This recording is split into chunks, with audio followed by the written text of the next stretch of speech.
The day she walked into my office, I wanted to throw her out immediately. Not because she was beautiful, which she was dangerously saw, but because the first thing she did was smile and say, "I'm here to destroy you." I should have hung up the phone the second I got that call from my campaign manager, but curiosity and perhaps a hint of foolish pride made me keep her in my orbit. Her name was Claire, and she was perfect in every way I didn't want to notice. Her hair, the color of autumn leaves just before the sun hits them, framed a face so sharp and intelligent it was almost cruel. Her green eyes had that rare kind of clarity that made you feel naked under her gaze. I should have been afraid, but instead I felt something else stirring, a dangerous magnetic pull. My own office in downtown Chicago felt suffocating that morning, the walls closing in as I tried to figure out how she had wormed her way into my life. I was running for city council, a campaign that had consumed my existence for the past year. I'd fought countless battles, faced endless smear campaigns, but never had I imagined someone being sent into my life with the sole purpose of breaking me apart. And yet, here she was, holding a folder thick with notes, every page likely a weapon against me, and smiling like it was the first day of summer. "You must be Alex," she said, voice smooth, teasing. "I've read everything about you. You're fascinating." I blinked. That was either a compliment or a threat. Knowing Claire, it could very well be both. I tried to concentrate on the papers she had brought, but her presence made it impossible. Every glance in her direction felt like a spark on dry timber. Every word she said seemed to linger in the air long after it left her lips. I could feel my heart doing things it had no business doing for a woman who was, by all accounts, my adversary. She noticed me staring and leaned slightly forward, her hand brushing against mine. Accidentally. My entire body reacted before my mind had a chance to protest. Damn it, this wasn't supposed to happen. I wasn't supposed to feel anything. She was supposed to be my enemy. Over the next week, she came into my life repeatedly, each time under the guise of interviews, research, and campaign consultations. Each time she left me feeling like my defenses had been stripped away, like I was walking around without armor in the middle of a battlefield. And yet, the part of me that knew she was dangerous, the part that had warned me from the start, couldn't resist. I wanted her, even as I knew that desire could destroy me. Then came the fundraiser. My team had warned me that Claire would be there, posing as a journalist for a major political outlet. I should have avoided her. I should have stayed in my office, pretending the city didn't exist outside my walls. But I didn't. I found her across the room, standing by the bar, laughing with a few of the event staff. The laugh was like a spark in the dark. I wanted to step back, I wanted to run, but I couldn't. When our eyes met, she smiled knowingly, and something in me broke. I walked toward her, each step a war between caution and desire. "Claire," I said, trying to keep my voice steady, "we need to talk." She tilted her head, eyes twinkling. "Do we?" she asked, voice low and suggestive. "Or do we just see where the night takes us?" I should have said no. I should have reminded myself she was here to ruin everything I had worked for. But instead I found myself nodding, allowing her to lead me to a quiet balcony at the back of the venue. Chicago's skyline stretched out behind us, 1,000 lights twinkling like a promise of temptation. The first kiss was hesitant. Our lips met, a mere brush at first, then deeper, hungrier, as if both of us had been holding back a storm too long. Her hand found the small of my back, pulling me closer, and suddenly the world fell away. I forgot about the campaign, about the smear tactics, about the life I thought I controlled. There was only her, and there was only me, and there was this insane, undeniable fire between us. "You're dangerous," I whispered, breathless. "And you like it," she countered, her smile teasing, her lips brushing mine again. "Admit it." I wanted to deny it, but it would have been a lie. I wanted her more than I wanted anything else, and I knew I was spiraling into territory I shouldn't. And yet, as her fingers entwined with mine, as her eyes locked on mine with an intensity that made my knees weak, I couldn't bring myself to care. That night we didn't just talk. We unraveled each other's secrets, fears, and desires, discovering a dangerous intimacy that neither of us could have predicted. I learned about her past, her reasons, the shadows she carried behind that confident smile. And she learned about me, about the pressures, the loneliness, the guilt of ambition that often felt heavier than the world itself. By the time we parted, hours later, the city had gone to sleep, But our hearts hadn't. I knew she was my adversary. I knew this could all end in disaster. And yet I couldn't shake the feeling that something profound had begun that night. Over the next few weeks, our encounters became both more frequent and more forbidden. We met under the guise of campaign strategy sessions, but each meeting blurred the line between professional and intimate. Every stolen touch, every lingering glance, every whispered word felt like a rebellion against the very world trying to keep us apart. I was supposed to fight her, to expose her schemes. Instead, I found myself falling for the woman who had been sent to destroy me. And Claire. She seemed to be falling too, though I couldn't tell if it was part of her plan or if it was real. But the truth has a way of coming out, no matter how carefully you hide it. And when it did, it was louder than any campaign scandal, more dangerous than any smear tactic. The first 2,000 words stop here to give space for the next phase, where the tension between love and betrayal escalates, testing the boundaries of trust, desire, and morality. I tried to convince myself that it was just an infatuation, a temporary distraction from the political chaos surrounding me. But every time I saw Claire, that rational voice inside my head, the one that had kept me so meticulous, so in control, fled. She had this way of slipping into my mind like a whisper I couldn't ignore. I hated it, and yet I craved it more than I hated it. Our encounters became a dangerous game. During daytime meetings, she remained professional, poised, calculating. But behind those precise smiles lurked a spark that set me ablaze. At night, she became something else entirely soft, tender, and shockingly vulnerable. And it was during those nights that I began to realize just how much I wanted her. Not just in stolen kisses and clandestine touches, but as someone who belonged in my life. One evening, she showed up at my apartment unannounced. I had been working late, buried in strategy documents and polling numbers, when there was a knock at the door. My heart jumped. It shouldn't have been her. She was supposed to be a professional, a hired enemy, but there she was, standing in the doorway with that same mischievous grin that had ruined my resolve more times than I cared to count. "Claire," I said, trying to keep my tone neutral. "You weren't supposed to." "See you," she interrupted, stepping inside without waiting for an answer. I couldn't stay away. Her words hit me like a punch I didn't see coming. I wanted to yell, to push her out, to remind myself that she was my adversary. But the moment she stepped closer, the scent of her perfume enveloping me, the warmth of her hand brushing mine as she adjusted a stray lock of hair from my forehead, all of that dissolved. We ended up on the couch, as close as two people could be without losing themselves completely. I wanted to ask questions, wanted to demand honesty, but instead I let her take the lead. Our lips met in a kiss that was desperate and delicate all at once, a kiss that spoke of confusion, longing, and a kind of reckless surrender neither of us had intended. "I shouldn't be here," I whispered when we pulled apart for a moment. "This is insane." "Insane," she murmured, brushing her fingers along my cheek. "Or inevitable." It was then that I realized she knew me better than anyone ever had.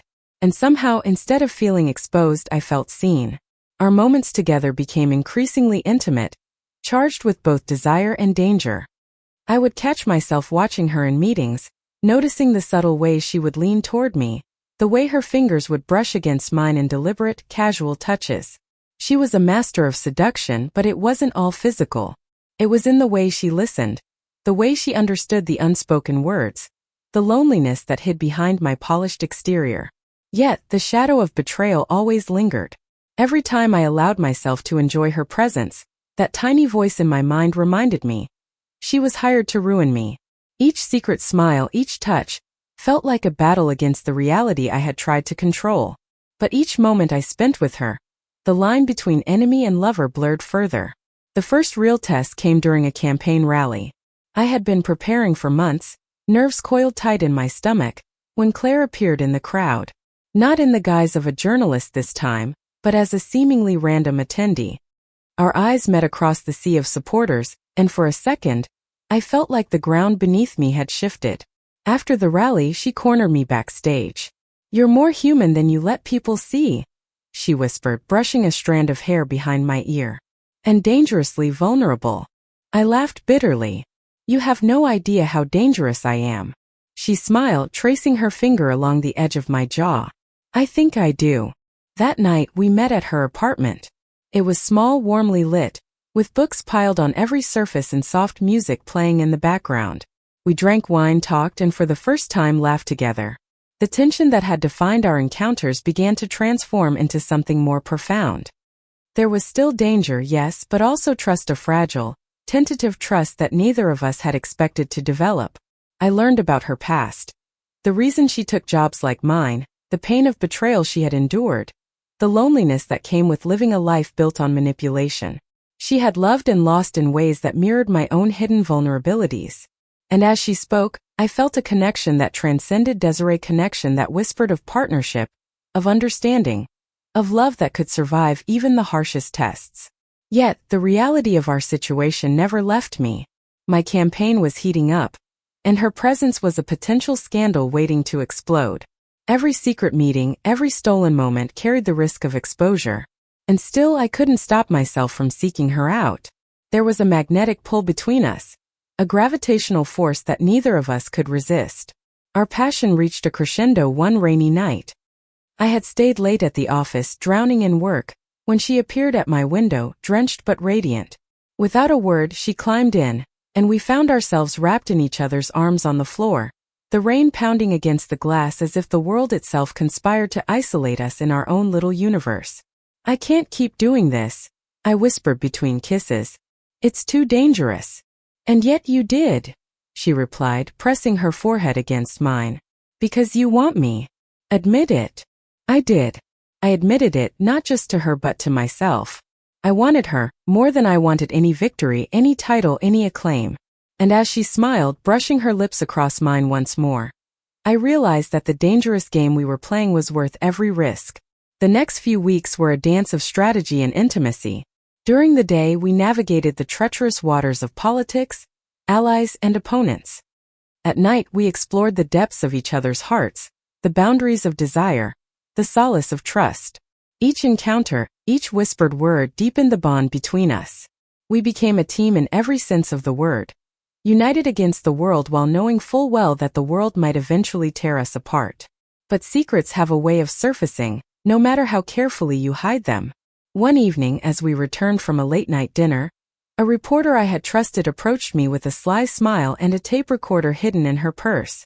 My heart sank as she asked questions about Claire, about our alleged encounters, about rumors she had heard. I froze, unsure how to respond. The truth would ruin everything: the campaign, my career, perhaps even Claire's life. But lying felt impossible. She deserved better than half-truths and deceit. And yet, admitting anything could expose her, make her a target in ways I couldn't control. That night, I confessed everything to Claire. We sat in my apartment, rain drumming softly against the windows, and I told her about the tape, the rumors, the dangers looming over us. Her face was calm, serene, yet I saw the storm behind her eyes, the anger, the fear, the vulnerability. "You're not the only one risking everything," she said quietly. "I chose this, chose you, and I won't let fear dictate our love." Her words were a balm to my frayed nerves, a reminder that even in the face of betrayal and danger, love could be stronger. I held her close, promising myself that no matter what came next, I wouldn't let go. The following days were a test. Campaign pressures mounted, rivals circled like predators, and the media began to sniff around. But somehow, Claire and I navigated it together. Each challenge became a shared battle, each obstacle a chance to strengthen our bond. We laughed, cried, and loved in the shadows, building a connection that neither deceit nor ambition could dismantle. There were moments of doubt, yes. Moments when the past, the lies, the roles we had been forced into threatened to crush us. But in those moments we found each other, clung to each other, and discovered a love that was raw, unfiltered, and impossible to ignore. By the time the campaign reached its climax, we were no longer merely adversary and target, political strategist and candidate. We were partners, lovers, and allies against the world. The chemistry that had begun as a dangerous temptation had evolved into a profound, unwavering connection. And as we stood together on the night of the election, watching the results pour in, our hands intertwined, I realized that the woman hired to ruin me had instead given me something far greater than victory. She had given me love, real, undeniable, and transformative. Claire leaned her head against my shoulder, a gentle, comforting weight, and whispered, "We did it. Together." And for the first time in my life I believed her. The morning after the election, the city felt unusually quiet, almost serene, as if the world had taken a deep breath. I woke to find Claire still asleep beside me, her hair splayed across the pillow, her face softened by the gentle sunlight spilling into the room. I stared at her for a long moment, overwhelmed by the realization that she was real, that she was mine, not an adversary, not a challenge, but the woman I loved. I reached out and brushed a strand of hair from her face. She stirred, eyes fluttering open, and when she saw me watching her, a slow smile spread across her lips. "Good morning," she whispered, voice thick with sleep. "Good morning," I replied, pressing a soft kiss to her forehead. "We won." She chuckled softly, wrapping her arms around me, pulling me close. "I know," she said. "I'm proud of you." We lay together for a long while, savoring the rare peace after weeks of chaos. The campaign, the threats, the constant tension, all of it seemed distant now, irrelevant in the presence of this fragile, perfect moment. After breakfast, we ventured outside. Chicago glimmered in the early sunlight, streets humming with life, unaware of the private battles and victories that had taken place behind closed doors. Hand in hand, we walked through the city, feeling like we were stepping into a new chapter of our lives. Despite the relief of victory, there were still shadows lingering from the past weeks. Reporters were eager to dig into every detail of the campaign, and rumors about Claire's role had already started circulating online. But the difference now was that we faced it together, no longer hiding, no longer pretending. In a small cafe we sat side by side, sipping coffee, stealing glances at each other that spoke volumes more than words ever could. I felt the weight of the world lift slightly with every smile she gave me, every subtle touch of her hand against mine. "Alex," she said suddenly, her voice serious now, "I know people will talk. They'll try to turn this into something scandalous. But I want you to know, no matter what, I'm with you. I chose this. I chose us." Tears pricked my eyes, not from sadness but from the overwhelming sense of gratitude and love. "I chose you too," I said, gripping her hand tightly. "And I'll protect you always." Days turned into weeks, and we began to navigate our lives with Claire no longer as a shadowed figure lurking in the corners of my campaign, but as a true partner. Together we managed the scrutiny, deflected the whispers, and found moments of intimacy amidst the chaos. Every night we returned to each other, laughter and conversation spilling into our apartment, as if the rest of the world didn't exist. There were still reminders of the dangers we had faced, the subtle looks from colleagues, the occasional pointed question from reporters, but we had learned how to shield ourselves. More importantly, we had learned to trust, to communicate, to rely on one another. The love that had begun as temptation and betrayal had matured into something steady, deep, and resilient. One chilly autumn evening we walked along the lakefront, the city skyline glinting in the fading light.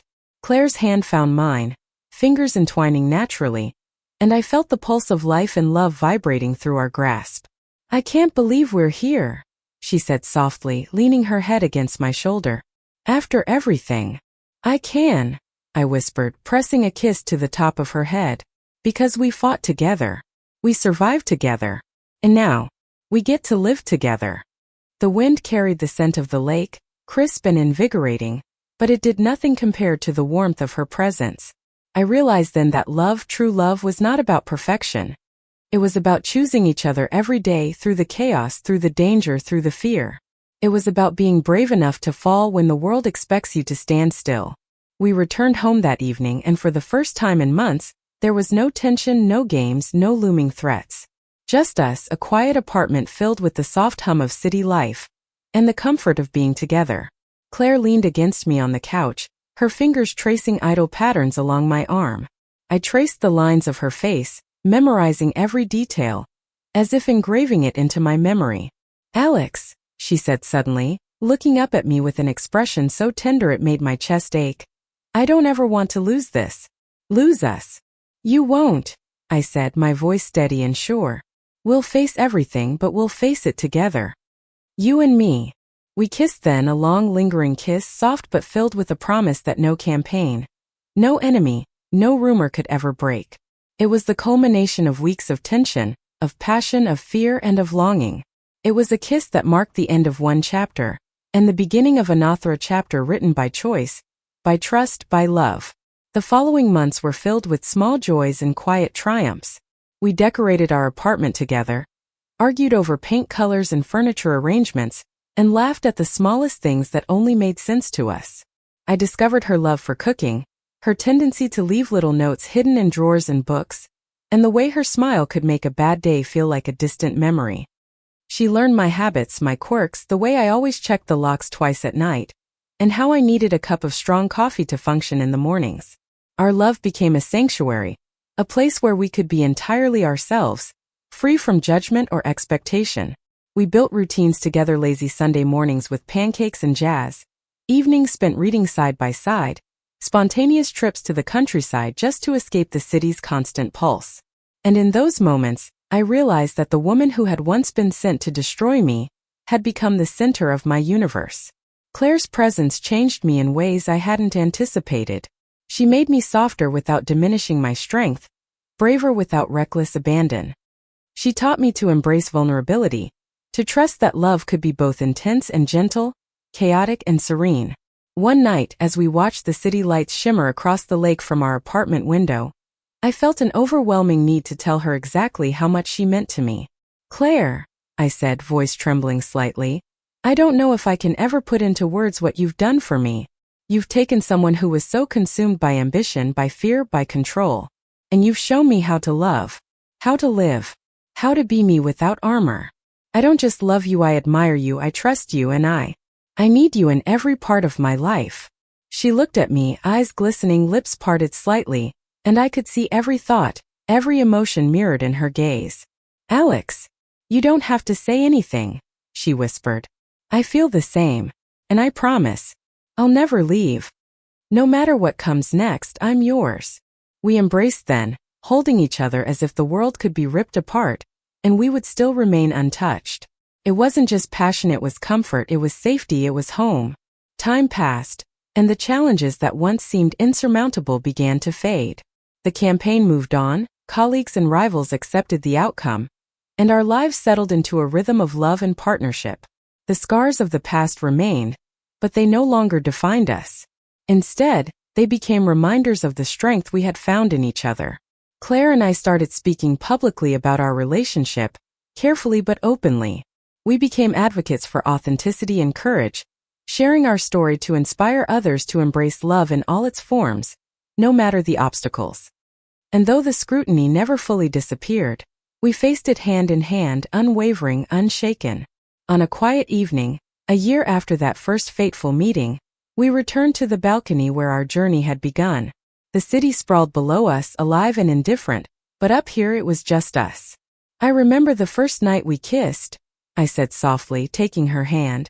"I didn't know if I could survive loving you, and yet, here we are." Claire smiled, leaning into me, her fingers interlacing with mine. "And you did survive. We did. Love isn't always easy, Alex, but it's always worth it. And we are worth it."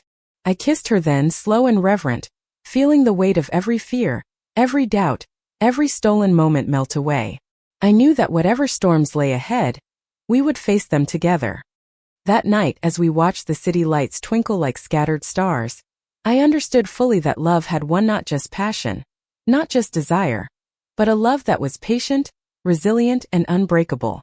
And in that quiet, perfect moment, with Claire in my arms, I realized something profound. The woman who had been sent to destroy me had instead given me everything: hope, trust, and a love that would last a lifetime. We stayed there long after the sun dipped below the horizon, wrapped in each other, hearts beating in sync, as if the universe itself had conspired to let us find our way back to each other. It was simple. It was beautiful. It was real. The rest of our lives stretched ahead, unpredictable and challenging, but we faced it with open hearts. Together. Always. And for the first time, I felt completely, irrevocably at home. Thank you for listening. Like and subscribe to get notifications about next videos.